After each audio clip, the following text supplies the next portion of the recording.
So my name is Nick. Welcome to New Money Talks, episode 81. Yeah. That's perfect. Nick K. How do you pronounce your last name? Karidzik. Serbian. Born here in America? Born here, yeah. How about your Queens. How parents? the hell did you know that was Serbian? I told him. He said- Oh, he said it. Shit, I wasn't Yeah, just said listening. Yeah. Were your parents born here? Or? My father was born in Serbia. My mom was born in Poland. You're Polish, right? A little bit. A little bit. right? A little bit of Polish, a little bit of German, a little bit of everything. Leonia Oh. boy. Yeah. Yeah. When we were young, we used to, in like middle school or elementary school, they used to have this thing where you'd make like, I don't know, like a collage or something about all the ethnicities. And my mom would put like 20 different things for what I was. But Oh, she has multiple things. yeah, Do you know how lot to of different speak any things. of it? No, the only other language that I'm learning how to speak, and I'm getting better at, is Ukrainian because my girlfriend's Ukrainian. Oh, really? So every day, like 5-10 minutes, I'm learning on Duolingo. Great app. And I could actually have like conversation now. So like her family can't talk shit about me now because when I'm around, I can actually understand what they're Nice. saying. It's funny. Nice. But yeah, what was that like with your parents being first generation immigrants? It was actually, I think, very beneficial because I got to learn both the languages growing up. So I speak Serbian fluently. I speak Polish pretty fluently, not as well as Serbian, but I used to go to Europe every single summer for about 2 to 3 months. It was great. Getting to learn all the different culture was pretty awesome. I can't say that I would have preferred differently, you know? I loved Yeah. it. Yeah.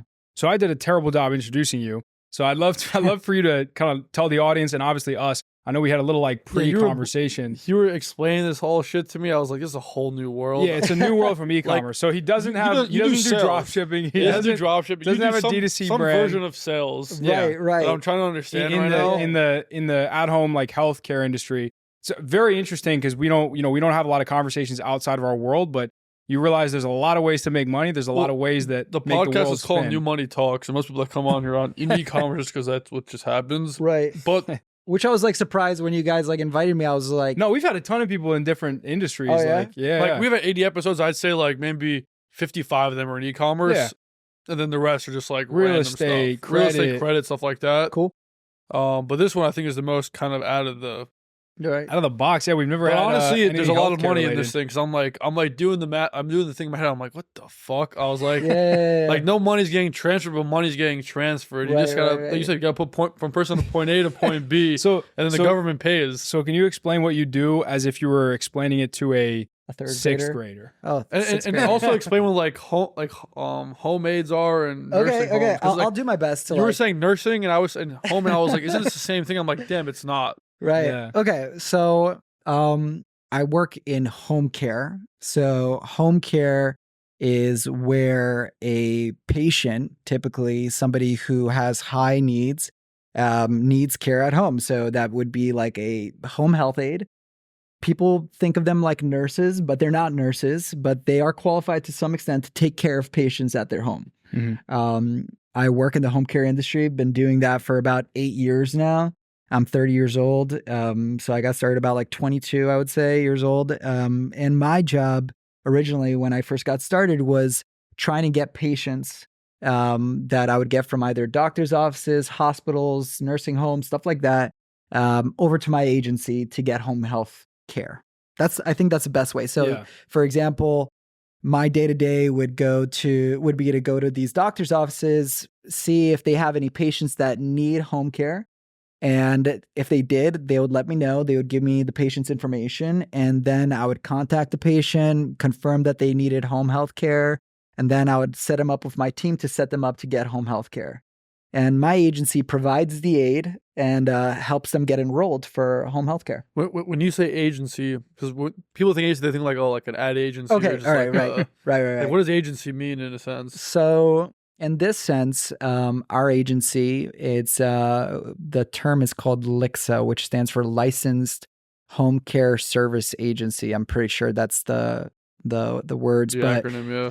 yeah. So as an agency, what we do is we have a team of people that help the patients process and get enrolled onto home care services, as well as we provide the aids to service those patients. So our agency, similar to the other 300 home care agencies in New York, what we do is we just help facilitate home care services for any patient that needs it in New York. Did that answer the yeah. question? So like, I'm curious. Like, say I'm like an 80-year-old person living in Manhattan right now, or like Brooklyn, right? Okay.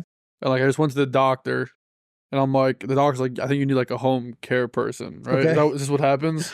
Yeah. It's yeah, right. So your doctor would typically Like prescribe it to you or something? sure, right. Okay. So like say for example, you're this 80-year-old gentleman Yeah. in Brooklyn, and you're you're like struggling to walk or Like you're something like that. senile or something. Yeah, you're senile, Okay. right? Yeah, so like you have dementia or like early onset dementia. And Something you're living home by yourself. sure, right? Or even maybe you're like living with people, but they can't take care of you like throughout 'Cause the they're entirety working. of the Yeah, day, yeah, yeah. right? So it happens all the time where a doctor might recommend that you need home care services, and they can place a referral for you because you So as the a doctor's patient. making money on the referral. No, the Oh, they don't. They doctor's not don't- making any money on the Okay. referral, right? So, Okay. no, the doctor's not making any money on the Got referral. you. The doctor just is interested in supporting these patients, right? Makes So, sense. what they're going to do is they're going to communicate to them saying like, hey, John, you need somebody to take care of you at home. You're alone all the time.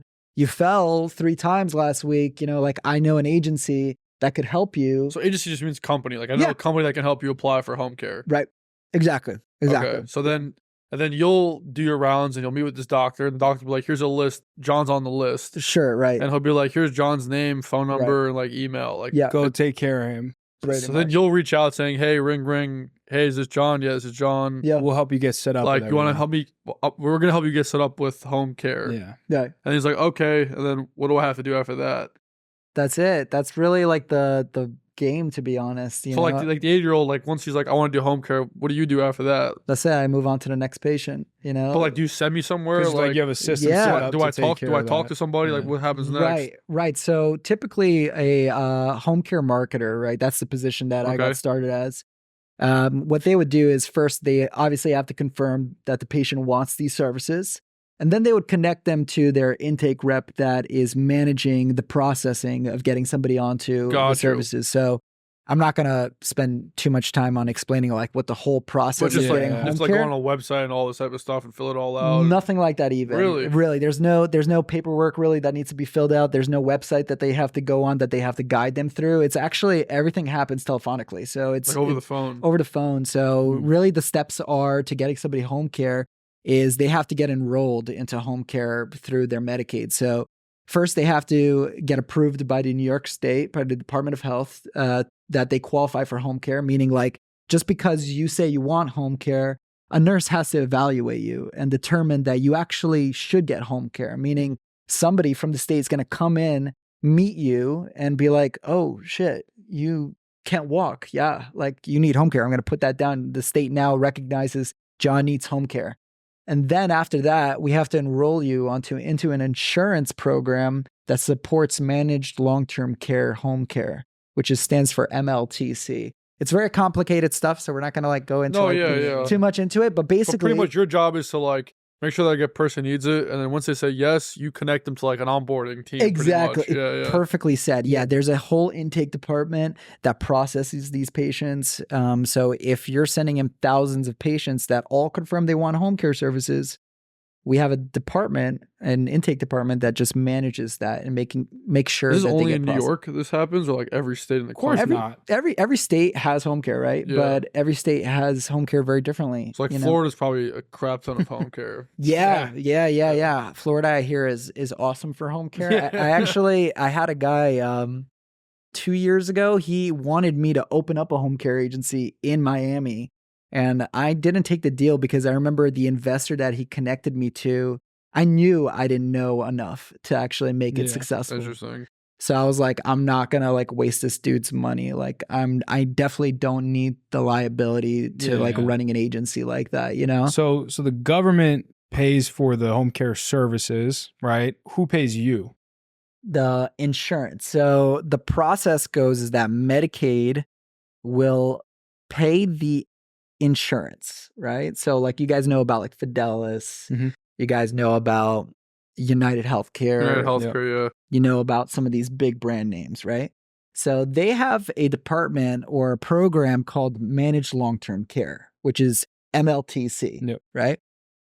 So this program that they have gets paid by Medicaid, and they will take money from that Medicaid and then pay to the agency. And then the agency pays you. Is that, And then is the that like agency a pays you. commission structure almost, or So how referral fee? Right. Yeah. So they will pay like a rate. So the MLTC or the insurance will determine the amount of hours the patient will get approved for. So just because you feel like you need round the clock care, somebody to take care of you 24/7, doesn't mean you're going to get 24/7. Yeah. I was making like 8 hours a day or something like that. It could be even less. I have patients who have like missing legs and they're only getting 3 hours a day. And what the Wow. nurse just leaves midday?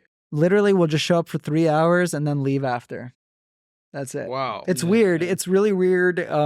But it's Which just is how this- it is. It's just how it Like is. like And economics. yeah, and the amount of hours that these insurances are giving out to patients is decreasing constantly. The rates are constantly changing. Because the insurers doesn't want to keep paying. It's just high utilization. So when it comes from Mhm. like a budget perspective for the insurance, they end up losing out on a lot of money. So it just doesn't make sense to them We to should start an give up. insurance company. That's what Dude, it insurance is sounds such a like. scam. Well, Like, I'll I'm t- paying like $370, $380 a month, and I don't use the thing. Like it gives you the right to be able to pay your doctors. Until you will use it. Sure, Yeah. and then guess what? I still have to fucking pay it. It's not like they're taking money out of what I've invested and putting it towards it. It's crazy. Yeah. Well, it sucks. Yeah. You're paying for air. I mean, I definitely don't recommend starting an insurance company. It's not, I don't think that's like the way to go. No, I'm joking. Yeah, but it's definitely very, very weird. It's an interesting place to be in because you could also be in as a marketer for these insurance companies, getting people enrolled onto these plans and make money off of it. But as the agency, as the home care agency that is making money, how it works is you're getting like an hourly rate for the amount of hours that you're servicing. So I'll put it this way, right? This is the math. If I get 100 patients onto Fidelis, which we all know the brand name, Mhm. Fidelis. Like the insurance. The insurance Fidelis or United Healthcare. Say, let's use United Healthcare, right? Yeah. So I get 100 patients to enroll with United Healthcare for managed long-term care services to support them with home care services, right?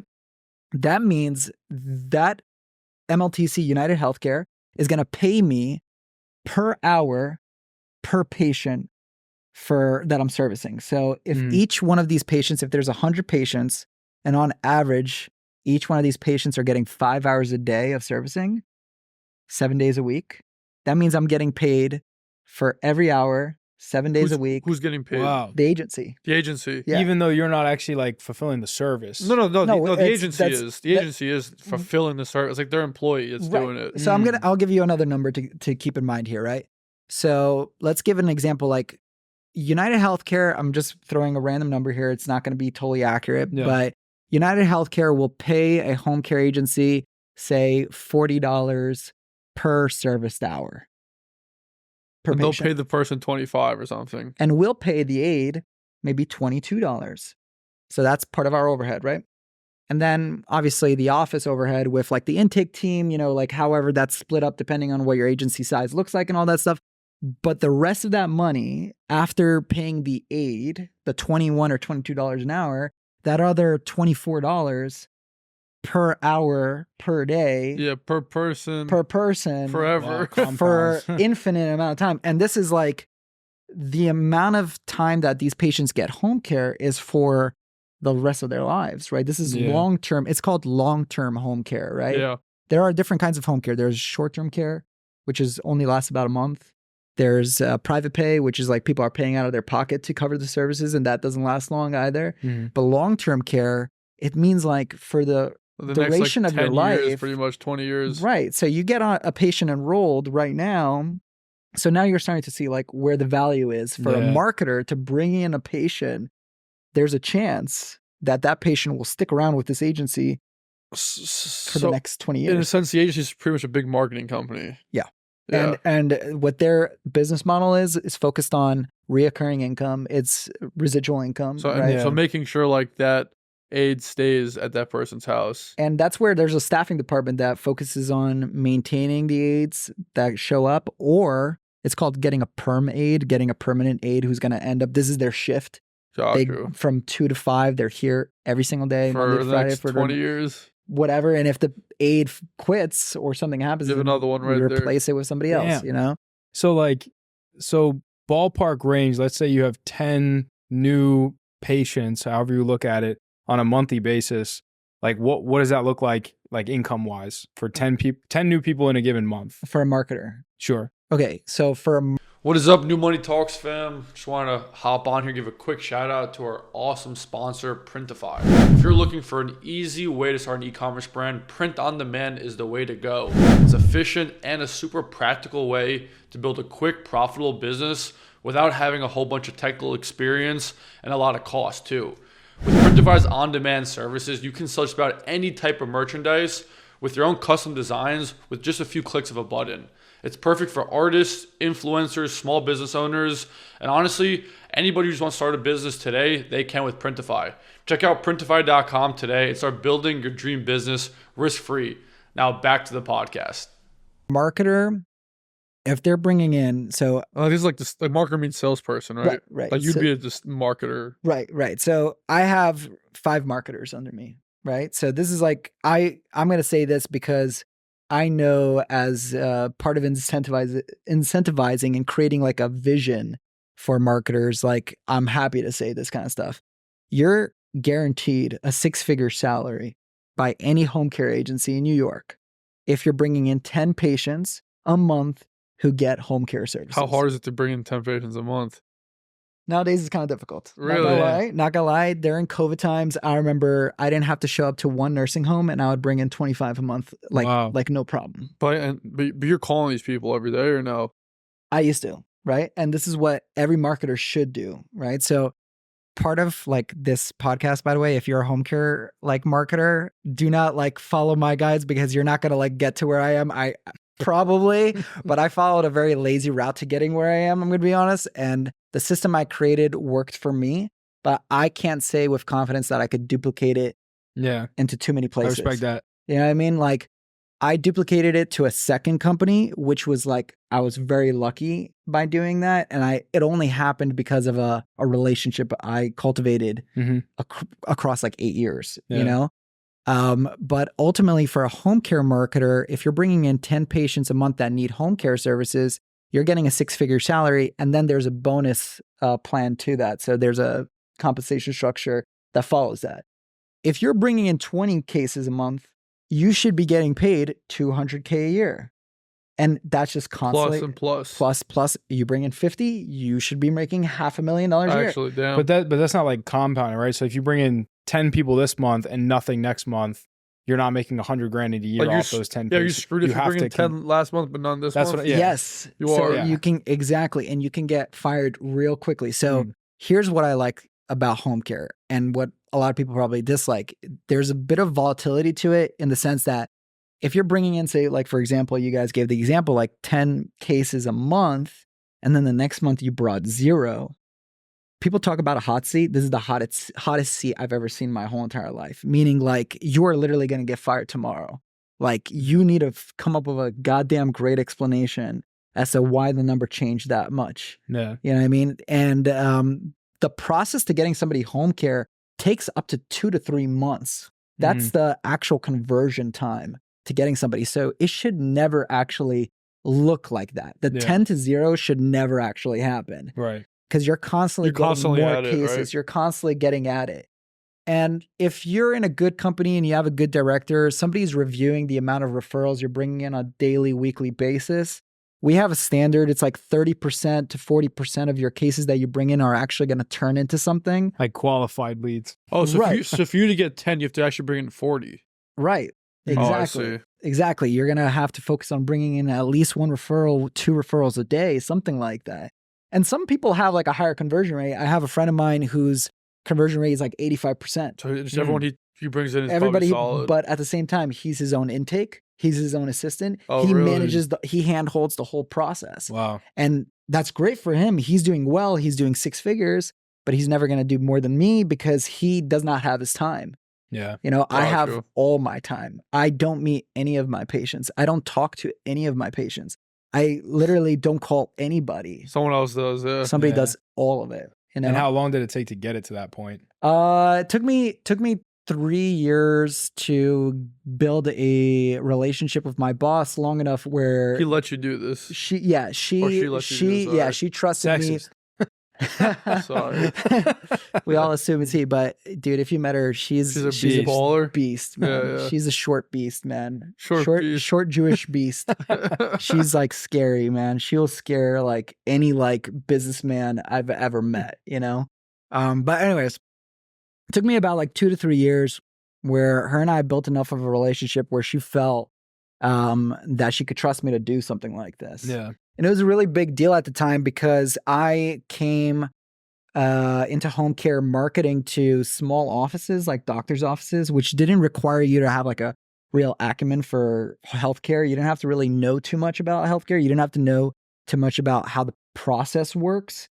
And when you're working with these clients, these accounts that I had to eventually manage, you kind of have to know your shit, right? You're like dealing with administrators, people who went to school just to do this. They know everything about healthcare. They know everything about home care. They're constantly battling with the Department of Health. So they have to know this kind of stuff. And so she trusted me to like learn enough about it in a quick fashion where I could start building relationships with them. And after that, it was kind of smooth sailing for a while, but it was hard. It took me I would say about 3 years ago where I fully automated everything. And I knew, oh man, I can't wait to like really like dig deep into this story because I remember about 5 years ago when I was doing this and I had these relationships and I finally hit 100K a year.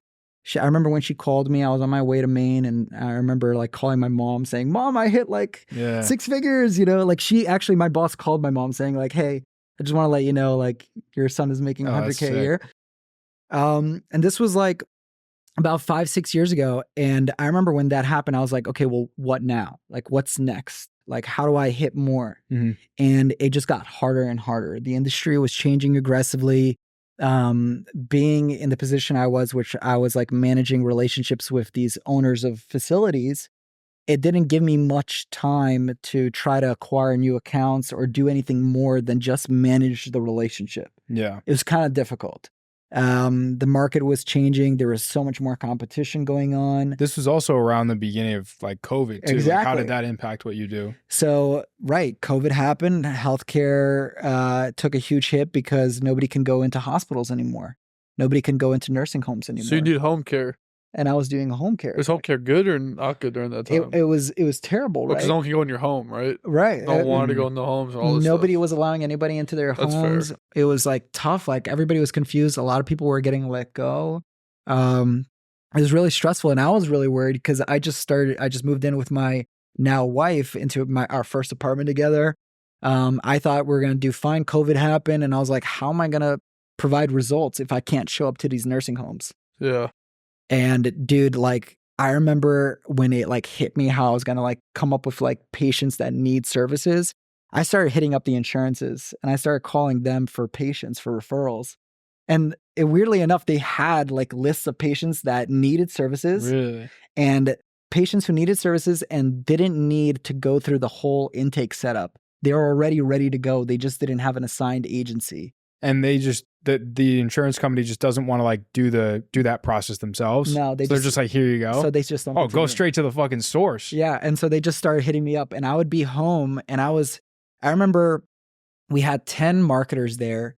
I was a marketer, but I was like a senior marketer there. Everybody was bringing in like 1 or 2 cases a month. So these are horrible numbers. Yeah. And I was bringing in like 24, 25. And everyone was like, what are you doing? And everybody was like, what the fuck is going on? So you wouldn't tell anybody what you were doing. I was not telling anybody what I was doing. Yeah, you were like, hell no. But you know what was so funny? My boss knew exactly what I was doing. And she loved it. She loved it. Did she tell anyone else? Like, because if you got other marketers underneath you, people started figuring as the boss, it out. People started figuring it out because she wanted other people to have the similar success. Yeah. So eventually she started telling some people and people started figuring it out. Like when you say you call the insurance, who the hell, like insurance is a big company with tens of thousands. Like who you calling? Right. So so like Billy Bob at United Health Group. Like so there was the process I followed was like I would sometimes have to talk to the insurance, the case manager that belonged to a patient to confirm services, meaning these insurances have a case manager that takes care of all their certain, like they have like lists of patients that have a care manager that covers them. So I would have to call them sometimes to like And confirm did you know services. them, or you didn't even know them? No, I didn't even know who they were. You just But like found their number. You're like, hey, is this blah, blah, I would blah? call the insurance, like say I would call United Healthcare and I'll be like, hey, I'm looking to speak to the care manager that's attached to this one patient named John James. And they would give it to you. And they would connect me with them. Really? And I would speak to the case manager and she's like, how can I help you? And I'll be like, hey, you know, I don't need anything. I'm just like, my name is Nick. I work with Amazing Home Care. If you have any other patients that need home care services, please take my number down, let me know. And they'd be like, all right, cool, I'll keep it in mind. And they always have patients that need different types of services. And I found that out very, very quickly. And so I started like constantly hitting up these insurances using like old patients' data. Dude, where's somewhat. Andres? Sorry to cut you off. So like I run a 3PL. I have like 3 sales guys that work for me. Since the first day, I've been telling every single one of them, like, sure, outbound's great, but like if you just build a network, people just start funneling you referrals. And that's what you did. Yeah. And Andres lives in here. He's like the other roommate in here. I swear I'm gonna have him watch this because like literally you did, like no one told you to do this. You were just like, this could work. Let me just try it out. Better yet, it was so funny because I was always looking for an easy way. Ever since then, I was like, how do I make this easier? I gotta keep on making this easier because this is like this is the best way. My best chance of scaling this is like finding multiple ways, multiple referral sources that are going to produce me the best cases, the closest to closing cases, and the highest volume of cases. I really hope he walks in the room because he might walk in like he lives here, and I'm gonna replay this from. I built my whole business on this. Like literally, I just have a whole list of people that like if I reach out to them, they can get me warm leads because like they just know. Like there were people are going to be like, hey, I need a 3PL. 3PL is just like warehousing services for e-commerce brands. And then I get the warm leads. Like that's such an easy deal to close. Right. But all my sales guys are just cold everything, like cold outbound on like DMs, email, phone number, DMs. And that's such a harder deal to close when you're cold on somebody. Obviously, it's different for home services. But like you figured out on your own, like, oh, if I can find something that's like so warm that someone just hands it to me, it's just an easy close. Yeah, and like notably, like for him as a sales guy, like I've been a sales guy for my whole life, right?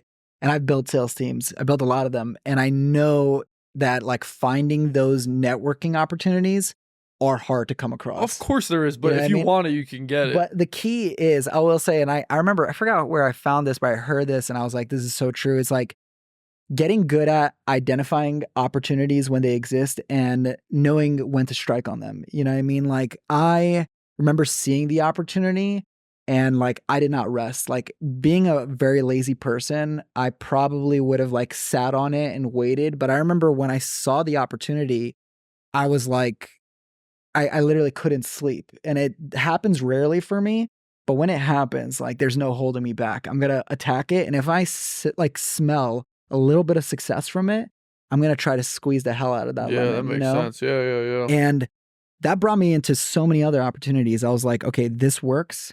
Here's what I'm going to do. This is the funniest part. I built a relationship with one case manager, just one. You know, I would hit them up and I would just be like, hey, you know what? If you ever like need to reach me, you know, you don't have to call my extension. Here's my direct number. Just text me. Them, just text me the information and I'll tell you immediately yes or no. And they would love that. And then I'll be like, yo, where are you from? And then I would like take them out to lunch, take them out to dinner. This was like after COVID ended. Like then I would just build a relationship off that. And then, you know, like they knew what I was doing and they knew that I wanted to build business, and I would just kind of lean on like the favor, and I would be like, hey, do you know anybody else that would need this kind of thing? And they would be like, yeah. And I remember, I forgot what it was exactly that I asked. But you remember this, you remember the one case person that you're working with? Yeah, dude, I remember him. To this day. Till this day, this guy was something else. I'm not going to go into detail about who he was and how he was. He was into me, so I'm just gonna like I was kind of leaning into like the fact just that he was I was like he was into me, so I was leaning into that. But I remember asking, I was like, hey, I lost the number for a few of these people.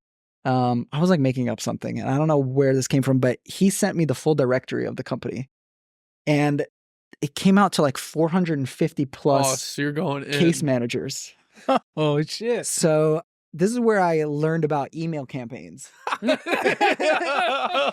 And Instantly. This is where what'd you use for the emails? dude, I didn't. Like MailChimp or Yeah, something? it was mail. No, it was Yeah, he constant. didn't It was even give a constant shit. contact Yeah, at Oh first. yeah, Contact. constant. Yeah. And it was constant contact, and I knew nothing about like how you can get your email blocked. I didn't know anything the about any of deliverability. that, and I was like learning about it all. Like I started playing around with like Mailchimp, Constant Contact. I played around with so many different CRMs. This is when I started understanding like how software could play a huge role to your success in whatever business you're in, right? And so I started doing that where I was like sending out email blasts to like 450 case managers. And what were you saying?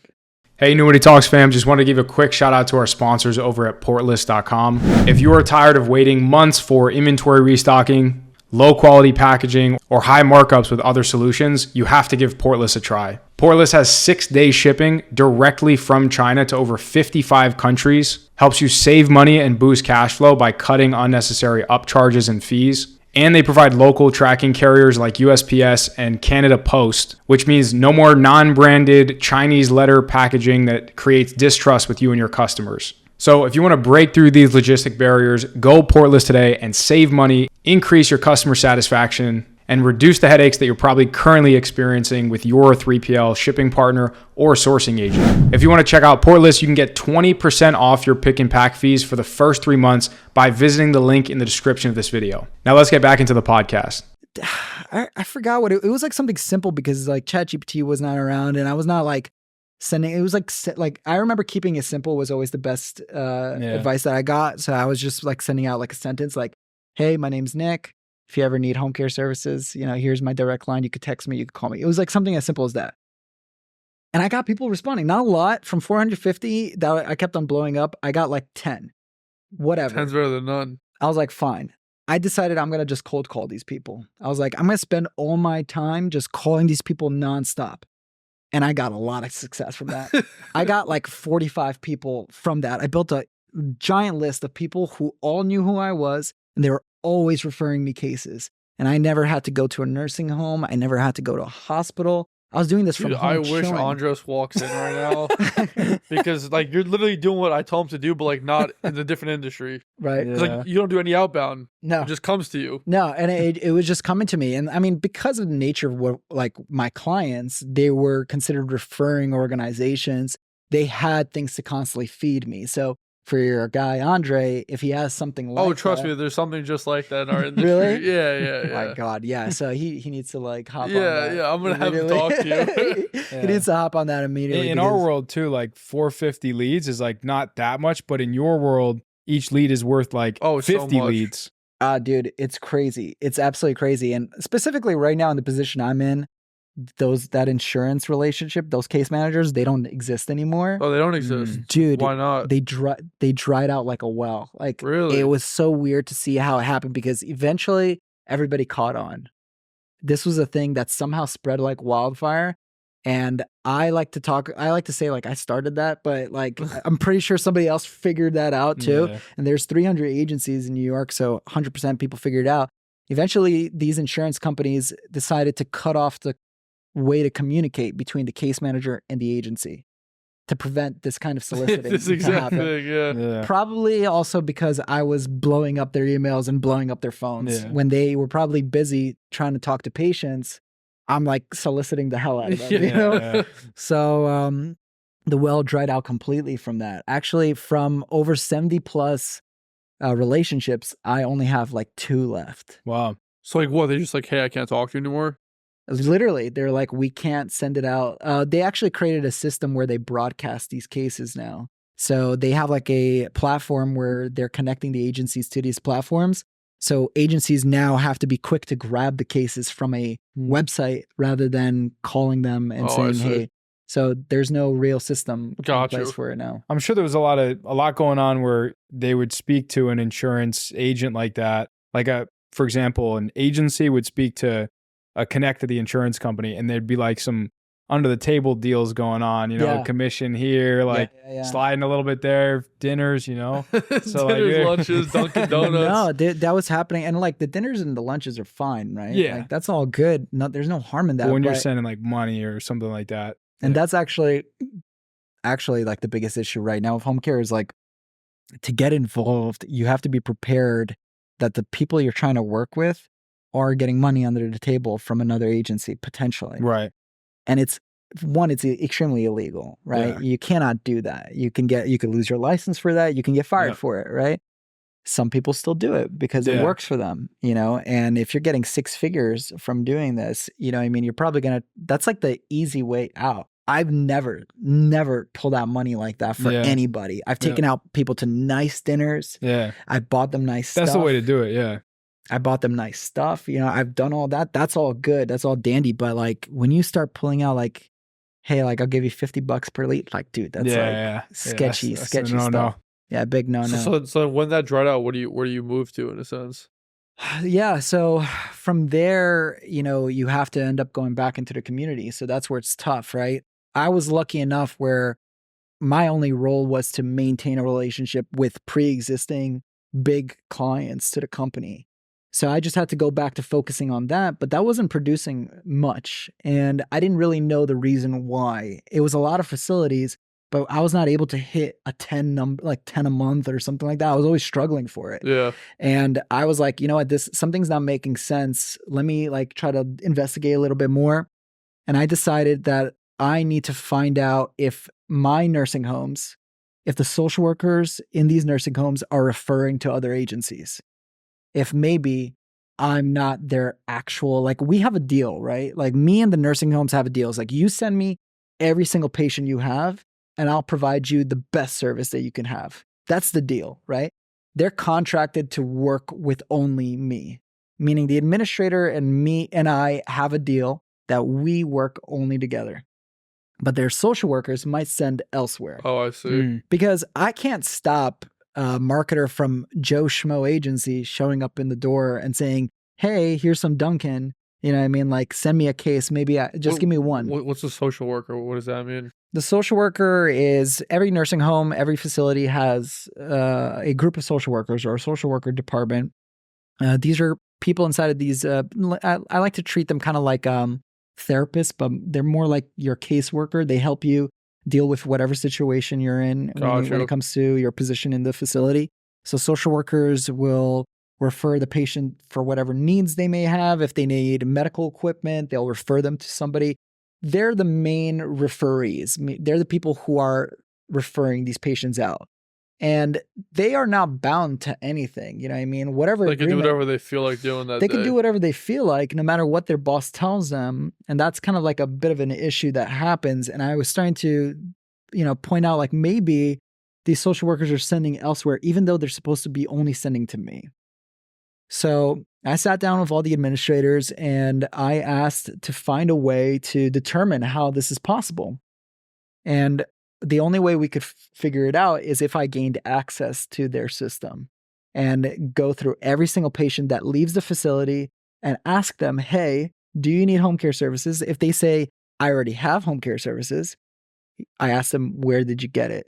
And then we were kind of like weeding out the rats.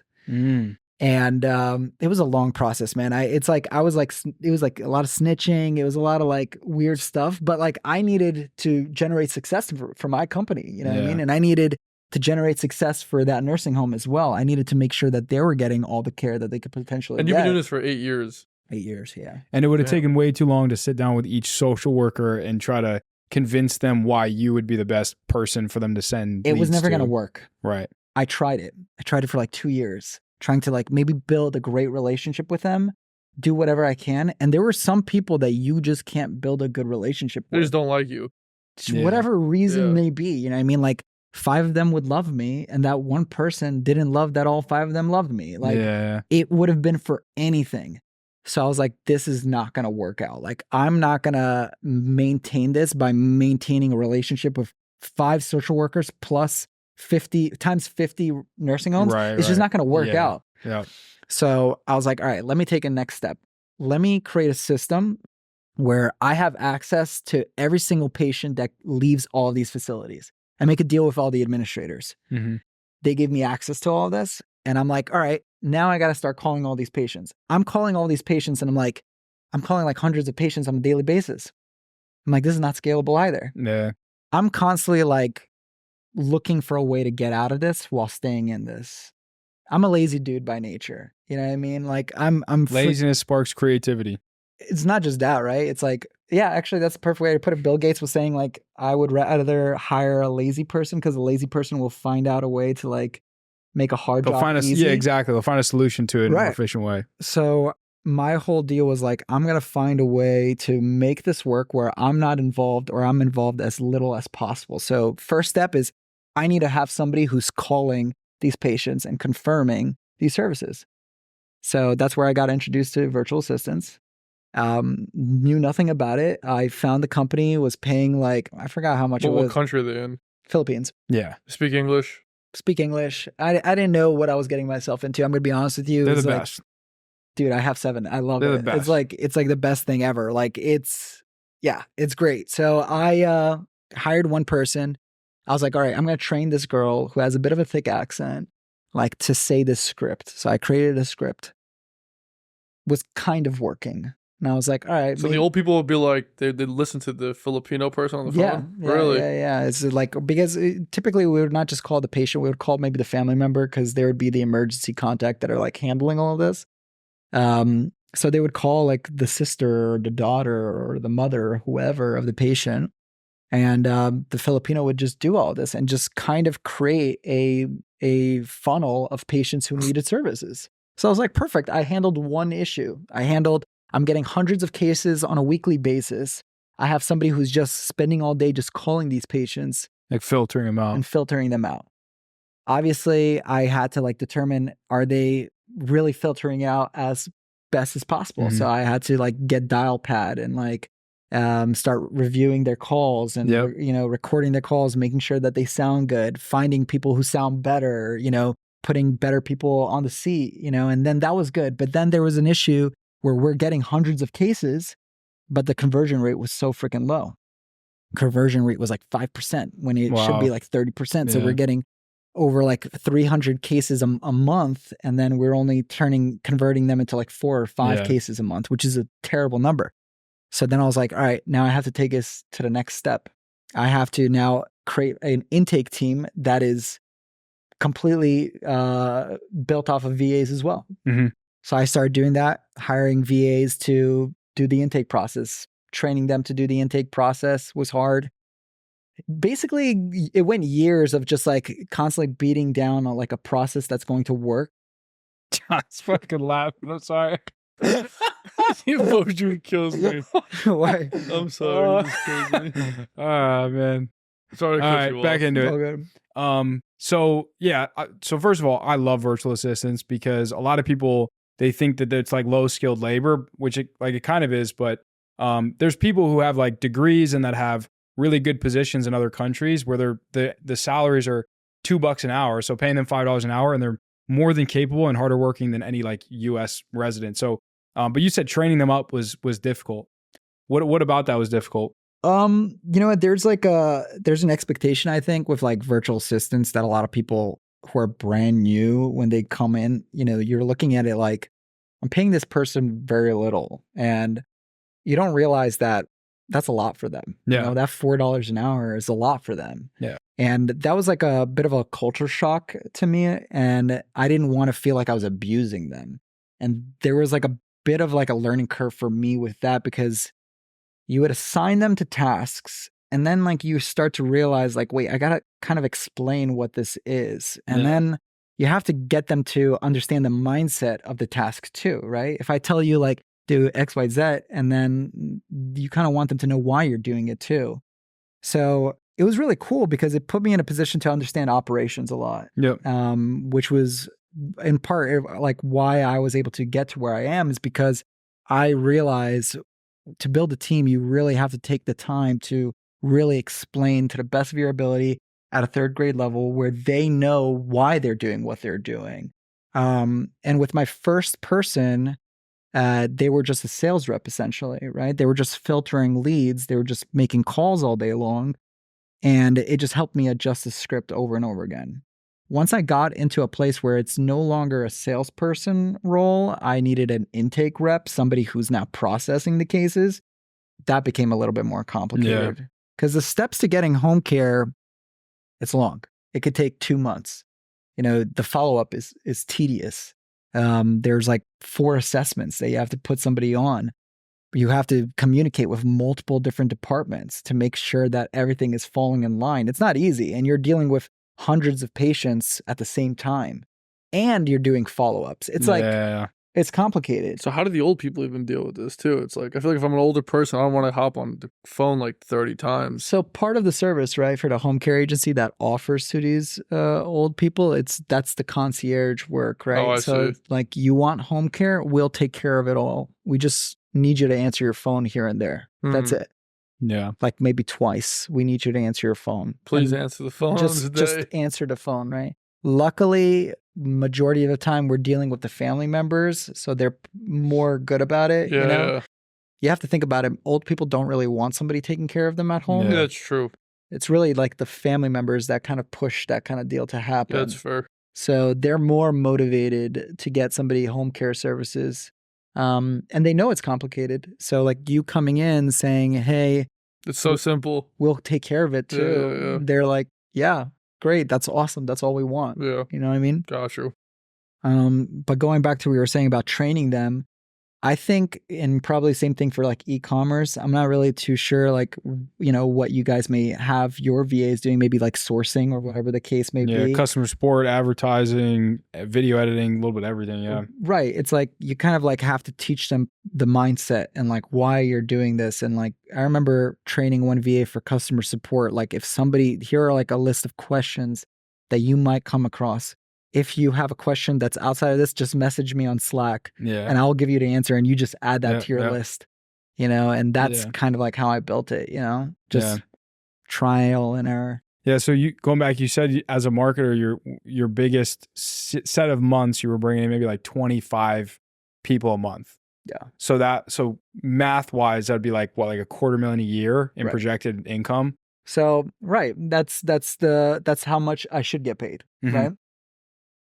So here's the problem with hitting those like high numbers.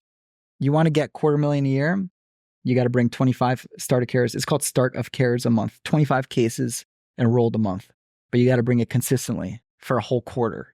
And then they're not going to increase it all the way to 250 immediately, but they're going to increase it by a whole bunch. Yeah. They'll take you from 100 to 170 or 160 instantly. If you maintain it for another quarter, then they're going to bring it up again. Like if you come into the company, usually marketers, when they start out at about 55, 60K a year salary. It's pretty low. But the company wants to see them bringing in 5 to 6 cases a month within the first 3-4 months, so they could see that they're worth it, right? If you bring in 10 cases a month within your 4th month, you're already communicating to the company that you're capable of not just maintaining your salary, but doing above, and they're going to increase your salary accordingly. How every agency goes about increasing salary is different, right? Yeah. Everybody has their own rules that they want to follow, but the number really is 1 case a month equals $1,000 a month. That's like the baby math that we teach to all of the marketers. And it's not easy. Yeah. Keeping the conversion rate in mind, the 30% conversion rate in mind, it's not easy, right? But here's where like the 2 agencies. You have to source your own deals essentially for the most part. So it's just twice the output. Right. So there's a few things to it, right? The process for the intake process for agencies, there's always going to be faults. There's always going to be issues with their intake process. This is where, like, when I told you about what I do, I'm director of business development now for this one company, for the second company, and not just a team of marketers, but a team of intake. So I'm managing a whole operation now. So not just referrals that are coming in, but the process that they have to undergo to actually convert. So I'm trying to maintain a high conversion rate. So my salary from that is high, mainly because it's that. Like, so my numbers are connected to what everybody else is producing. My salary that's connected to the primary company, the first one, is connected to my duplicatable. Like, I don't think somebody could come in and see what I'm talking about and be like, oh my God, I want to be like Nick. Yeah. I don't think it's duplicatable. It's hard to get where I got. It doesn't even make sense. I would not even be able to backtrack and explain how I got here. There's a lot of like building up, and now it's more maintenance for for a lot of it. Yeah. And luckily, like I got to a place where like I can trust my ability to find a good VA to do the work that I need them to do. All of my work is completely automated, which is awesome. Apart from like here and there with like these companies, sometimes I have to visit people and I just have to show face and like be part of meetings. Yep. You know what I mean? But ultimately, if there's like a task that gets thrown my way and it's like a long-term task, I'm immediately looking for a way for somebody else to do Just it. delegate, yeah. You know what I mean? And delegate it well, you know what I mean? Making sure that they're going to be, you know, determining what is a good KPI to follow and to review, and determining what success means for this specific task. What looks like A+ task, you know, like, or the result for this task. So, yeah. So is your team mostly consisting of overseas talent, or are there a lot of people who are in the US as well? Like, what does the team structure look like from a high level? So, because it's two companies, it's a little different, right? So the primary company, my whole team is in the Philippines. So this consists of 4 Filipinos, VAs. I shouldn't say it like that, but VAs. They're the best. They're the best. Love them to death. And they take care of everything. So my only job at the primary company is just to visit these administrators and just chill with them here and there. Hang out with them, go to Shabbos once in a while, and go to shul here and there. Yep. The second company, majority of my team is actually in the States, is in New York. So I have 5 marketers at this company. So they're in New York. They're street marketers. They go out to facilities like I started out with. Yep. So they're in New York, and my intake team is in New York as well. I have 2 Filipinos, 2 VAs that also support the company. But I'm looking to expand that even more and take even a step further and see if I could replace majority of the intake department and just turn them into overseas workers. What are the qualifications to be one of those New York City market or New York marketers, right? So one of those couple of marketers who live in the US and who aren't an overseas VA, like what's the qualification to get into a role like that? Into a marketing position? Yeah. Like how I started? Yep. I'm gonna be honest with you, not much. The qualifications are really not much, but what I see and what I look for personally, obviously, is people with like a sales experience is a good deal. But I'm looking for like a kind of like an aggressive personality, I guess. I've interviewed a lot of people who had stellar sales background, tech sales. They, worked Sotheby's, did fantastic things, but they were way too polished. And, I know the conversion rate and like the amount of time it takes to actually hit a 6-figure salary in home care takes a little bit longer than, you can't just like run it immediately and next month you could start hitting 6 figures. It's not how it works. It's a little bit slower. So I'm looking for somebody who's kind of like ready to go into the dirt a little bit and kind of like be a little bit aggressive about it, and it's hard to find those kinds of people, especially since you're starting with a lower salary. So you're starting at 55, 60. So it's like it sounds like it's maybe a lower barrier of entry. And so you need to be way better to succeed at it. Almost like real estate, right? Like it's very easy to get your real estate license, very difficult to succeed in real estate because you need to have that aggressive personality, like you said, on the sales side of things. So like, have you ever had people who did real estate sales who hit you up and were like, hey, I want to give this a shot? Do you think it would translate? I'm curious. I had a lot of people actually from tech sales that come into this, and a lot of people from like car sales. I had like one guy in real estate, and I don't know why, because I feel like real estate people like would actually kill it at this. Right. Because they understand that this is like how this kind of works. They understand that this is going to take time and stuff like that. But no, I'm going to be honest with you. A lot of people that come into this like probably have like a car sales background. Right. I don't know Which is like among the toughest sales to be in. It's from what I've heard. What, car sales? Yeah. Really? Well, like easy to learn and a good like entryway into it, but like an environment where you're not going to make a lot of money unless you're like the top, 1%. For sure. And you know what? Actually, it's the tech sales ones that get me a little curious, because with tech sales, there's a lot of like potential in making a lot of money, but you have to understand the product in and out. And I don't think you have to be that good at sales to be good at tech sales. Like Really? we've spoken to some tech sales people, and it's like, if the product is really good and you're talking to these huge companies that are amazingly qualified, getting them on your calendar, it's literally just you like sitting and explaining what the product does. You're not like understanding their fears and their desires and, having to perfectly structure this script, right? You're literally just like presenting a product that you know that this other huge company needs. So like, I don't think that you need to be that skilled at like this at sales to succeed in tech sales.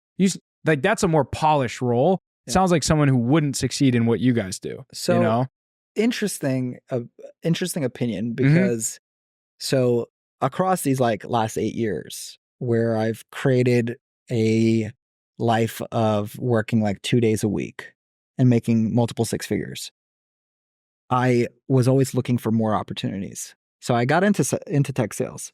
I found a startup company called Dropstat that needed a director of business development. And they were a tech company, a healthcare tech company. So we were selling a software to nursing homes, which was kind of like interesting how it connected to everything I already knew. And I knew nursing home operators. So it was like, it made sense to get involved. Brand new company. And I never done tech sales before. And there was no sales process, nothing. I had to create one completely from scratch. So it gave me an opportunity to learn how to create something like that. And dude, tech sales, in my opinion, was fucking hard. It was extremely hard, because unless you have a stellar marketing department that is going to push good leads, like decent leads, even decent leads your way, most startup companies don't have that. And they require that cold outreach to happen. You're just fending for yourself. Yeah. And Interesting. It's freaking hard. What's up, New Money Talks fam? If you run ads for your e-commerce business and you haven't heard of adcopy.ai, you are absolutely missing out. Adcopy.ai focuses on generating new variations of ad copy for your business based on the best performing copy in your ad account, based on millions of data points in order to improve the quality of your ads, make more money, and reduce the cost that it takes to launch new ads. Now, outside of the ad copy, it also helps you streamline the launching and publishing of new ad creatives to new campaigns or to existing campaigns with just a few clicks of a button. So whether you want to launch completely new ads with new copy, or you want to use existing copy to spin off new variations that you can go ahead and split test in your account, you definitely want to check out AdCopy AI. Now, on top of all of that, they're coming out with some incredible features that are going to help you be able to passively automate the optimization decisions that take place within your ad account to improve your advertising tracking, to give you the opportunity to fire your media buyers and cut costs that you would naturally have when it comes to paying a team member to manage your ads, because they're helping streamline the entire media buying process on Facebook for your direct consumer e-commerce brand, or any other business for that matter that you run Facebook ads for. So again, I can't stress it enough. If you're running ads and you're not using adcopy.ai, you are going to get left in the dust. So if you want to go ahead and check them out, you can use the link in the description of this video. And other than that, let's get back into the podcast. All right. So we were talking about text. So part of what we like to say is, to get some nice clips, nice shorts, push some buttons, spark some controversy. Because we've spoken to a couple of tech sales guys, and I think the way that they've presented the role is like they had great marketing departments, big product. These are like enterprise level companies, and almost like the calls are getting booked on their calendar, and they're just presenting the deck. They're preparing all the paperwork, and they're closing the deals. And it's like not that hard to close one or two big deals every single month, right? It's not a huge like high volume, like transactional type business.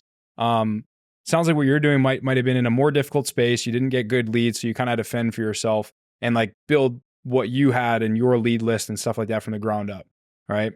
Yeah, I mean, because being in the space, I was introduced to a lot of people who had like successful tech sales companies, or they worked for successful ones. And like cybersecurity was like a big deal. Like I was working with a few people who were selling cybersecurity systems to big major companies.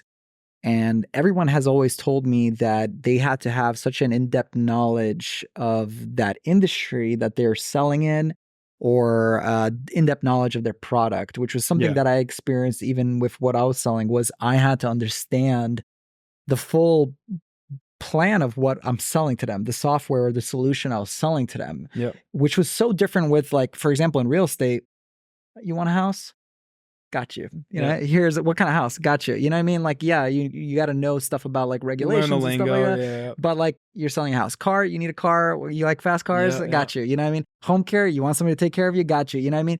Tech sales is just like, we have a solution that could solve this XYZ problem, and this is how it works with this kind of thing. It's like, there's a little bit more buttons to press when it comes to it. Yeah. Maybe somebody else has like a different experience that you guys know. Yeah. Wasn't the experience that I had. Yeah, I feel you. Yeah, like Probably learned a shit ton from it depends though. Like I know like the startups is hard for sure. When they don't have like product market fit and all this type of stuff, it's hard. If you're working like a place like a HubSpot or a Salesforce, But you just sit there and you just regurgitate whatever they told you to say, and it is what it is. Totally. No, Yeah, I remember yeah. when we were being sold on Salesforce and I had to sit through it. The guy didn't say anything because Yeah, we yeah. knew we were gonna take Yeah. it. Like It you was knew simple you as that. needed this. You had to talk to them because like you have to talk to them. And, like, Exactly. he's gonna get a commission because he just closed a deal, but he Isn't really that didn't close crazy? anything. If it's a great offer, you could. Like I remember there was one company I was working with my marketing agency, and they were doing they basically said, hey, you pay us nothing up front, and we're gonna do cold email outbound on your behalf, and we're just gonna charge $50 per qualified book call. So we're gonna book call on your calendar. You're gonna check based on their answers. If they're qualified, we're gonna bill you $50. If they're not qualified, it's free. So it's like, okay, how do we sign up? They're like, oh, you could book a call. Like, I don't even need to book a call, but I'll do it anyways. And it was some guy from like India or like Pakistan or something. And like, I could barely understand what he was saying. And I was like, dude, just give me the payment link. Like, I just want to get started, you know? So if the offer's good, like Right. with like HubSpot and stuff like that, there's not much you have to do on the sales side. I'm curious on a way in. Are you hiring at all for people who want jobs, or you're not? Dude, hiring like at my all? brother's getting out of college right now. He's like communications major, and he's like thinking, oh, real estate, maybe something sales. He'd be good like, on the streets of New York. Yeah, Throw him on but the he's got streets. nothing lined up. So I'm like, oh, you know, even if it's like 40, 50K, just like first year out of college, but you're looking for people that have sales experience, right? Honestly, no. Honestly, I like to say that if I'm interviewing somebody, I'll be able to get a good feel for who you're like what you're like.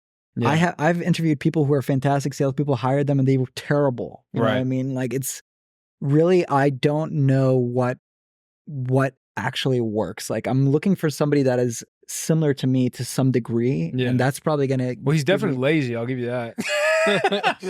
So that's, you know what? That, I don't even know if it would work. You know, if somebody knew I was as lazy as I am, you know, Yeah. like if my boss knew how lazy I was going to be, I don't think she would have hired me. She's Right. happy that she hired me, and she knows how In lazy hindsight, I yeah. am.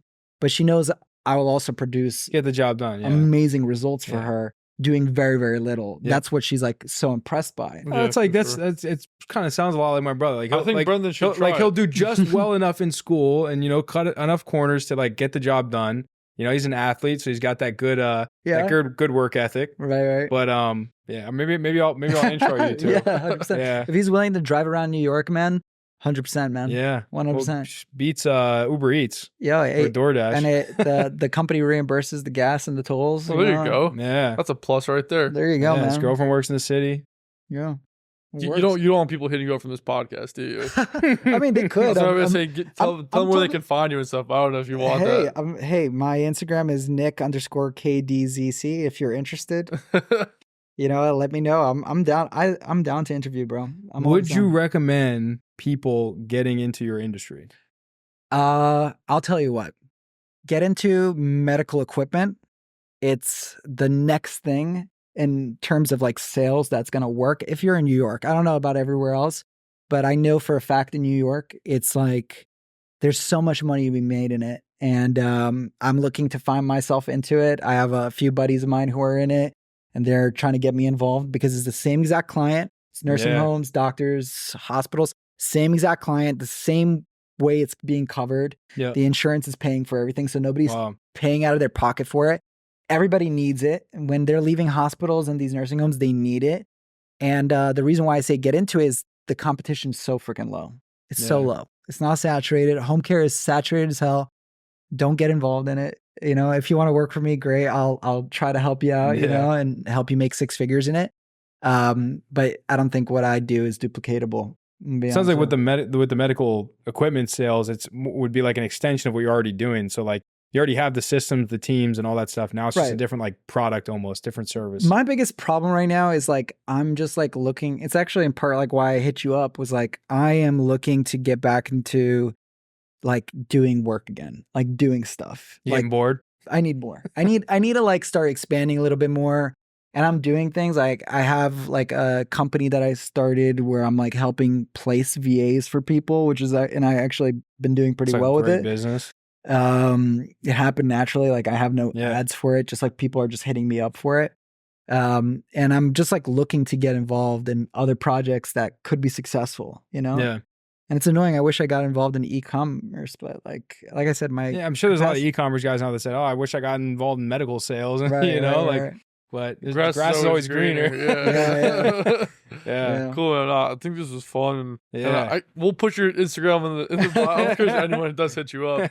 Yeah, If that'd they be do so that, funny. let us know. That'd be kind of Yeah. sick because I Yeah. guess they're actually interested. Yeah, Imagine I create like a team of 10 guys that just come out of this. Yeah, they're just like, That'd oh be so shit. cool. we got let's some start selling. killers who are listening and following. Yeah, hard workers. Yeah, if you haven't had success in e-commerce, Try maybe this one out. maybe give sales a try. Well, I know everybody's looking to make six figures, right? Yeah. Everybody's like looking for that number, right? Yeah. Those, what is it, 6 digits, right? So like they're looking for that and they don't know where to find that. And they don't think they could find it in a job. Yeah. And if they think they could find it in a job, they probably think it'll be extremely hard to maintain, which they're not wrong about, right? You finding a job that's going to pay you $100K plus a year, you're probably thinking you're working your ass off to maintain something like that, Yeah. which is true. You better be producing. But there are jobs out there that you can take advantage of and that you can make that and have a free life. It's not easy to find them. They're not advertised on Instagram. They're not advertised on TikTok. They're not anywhere to be found. They're literally hidden like crazy. And home care is one of those companies, and healthcare is one of those industries that you could find a place, just like we were talking about your friend, right? Who, oh, is that him? Yeah, it's like, There he is. Working with networks and creating like this lead funnel off of that and getting leads from that, and where you're just sitting down at home doing nothing, just shit's coming your way. So for anybody who's looking to make 6 figures, sales is a way to go. Yeah. I'm That's telling cool. you. So there's 2 people that I had short relationships with that were both like brokers of something. I had a car insurance broker back like 5 years ago now that I started working with. And then I had a health insurance broker about a year ago that I got set up with to just kind of walk me through everything, set stuff up. And I think that those are some of the best roles that you can be in positions, because no matter if I go straight to Progressive or this guy just says, "Hey, Progressive, I got someone for you," I'm paying the same amount. He just gets the commission. And he gets that every single month or every 6 months, however frequently I pay it, for the rest of the time that I'm with that person. Totally. Same thing with the health insurance. Like I literally jumped on a call with her. In 5 minutes, I was set up, payment paid. She never has to do anything ever again. And she gets a consistent commission every single month. And when you think about the way that compounds and scales, there's no traditional job that can even come close to that. Yeah, like credit card processing. Like I know Oh my a guy, God, yeah. dude. And I remember that I had this so my father used to own an auto repair shop, and I was running his business for the last 3 years of it. And I remember this one dude came in, old man, but he sold the fuck out of me for a merchant processor. And I had one already, but like Say we're going to save you 0.25%. I didn't care. I just loved his energy. Like I was like, I'm sold.